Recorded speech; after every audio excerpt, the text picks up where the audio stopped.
สวัสดีค่ะมาพอกันนี่แล้วกับแม่ยาผ้าแสบแสบอยู่ใสแสบอยู่ลานสามพี่น้องบางแสนสองอำเภออุบลรัตน์จังหวัดขอนแก่นหม่องเก่าคือเก่าเด้อพี่น้องเด้อมาแสบน้ำแม่ยาเด้อมื้อนี้แม่ยาได้ก๋วยเตี๋ยวอันน้ำตกหมูเส้นเล็กน้ำตกหมูเนาะมากินมาแสบน้ำแม่ยาเด้อพี่น้องคือฟังไทยฟังลาวพี่น้องที่อยู่ต่างประเทศทุกประเทศทั่วโลกลูกสาวลูกเคยลูกไผ่ลูกไส้พอดอกแม่ดอกยายน้องลุงเด้อพี่น้องเด้อมาเสียบน้ำแม่ยา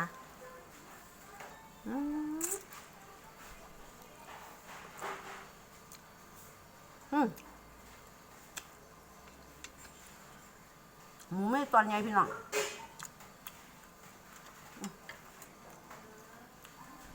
เพิ่งใส่มือ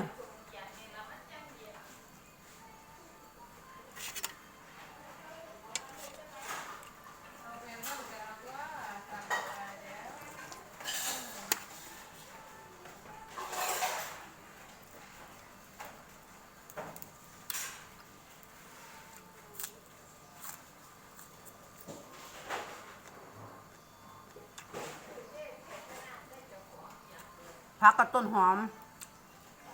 กับผักสลัดงาม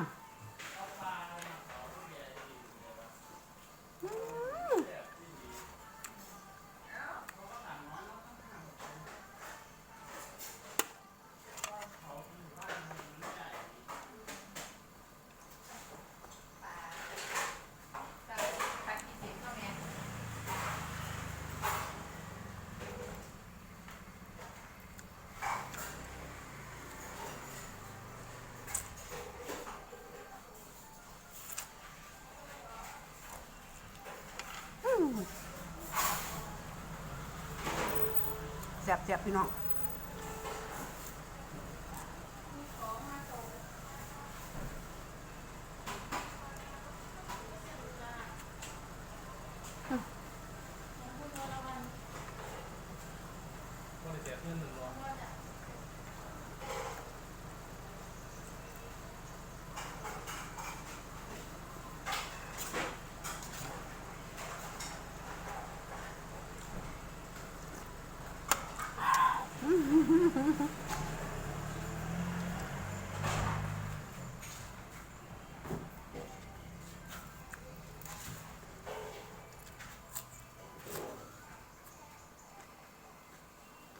มื้อนี้บ่มีโหระพา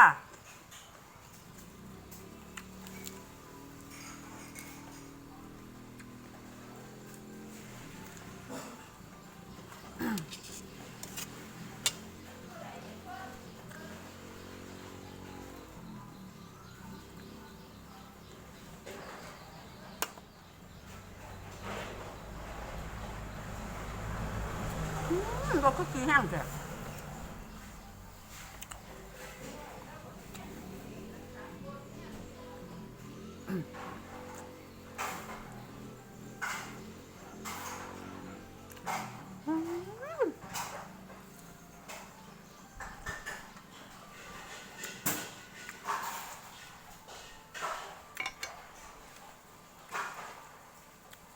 หิวคักๆพี่น้อง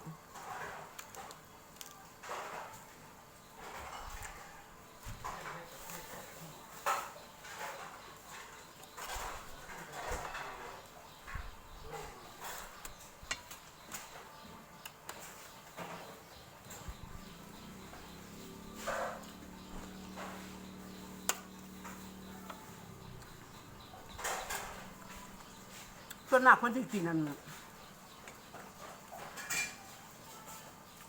กินมาพริกจี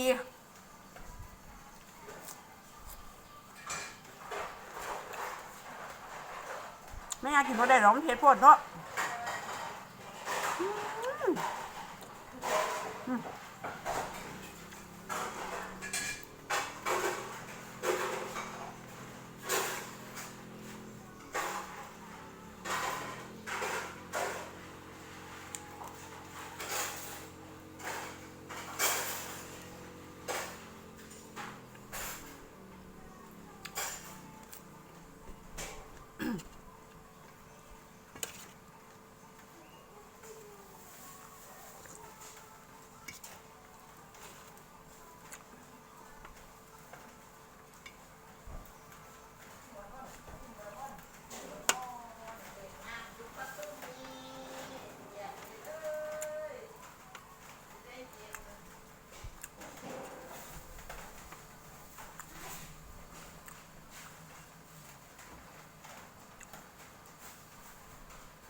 พี่น้อย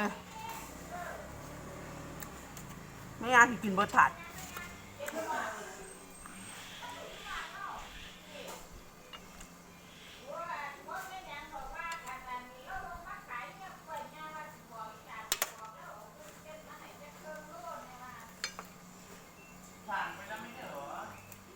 ไม่ยาที่กินเบิร์ดถาด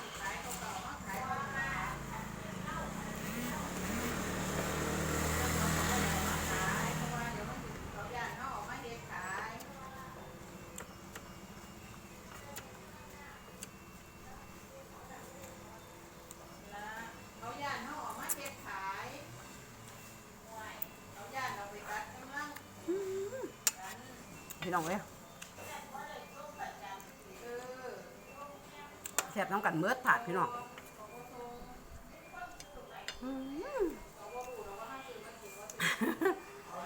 ขอบคุณเลยนะที่เขามาติดตามรับชมช่องแม่ยาผ้าแสบตั้งแต่ต้นจนจบคลิปเด้อค่ะกำลังใจกดไลค์กดแชร์กดติดตามให้แม่ยาน้ำนี้เด้อก็ได้เป็นกำลังใจเฮ็ดคลิปต่อๆไปค่ะคลิปนี้อิ่มแล้วคลิปหน้าพอกันใหม่ขอบคุณและสวัสดีค่ะบ๊ายบายจ้า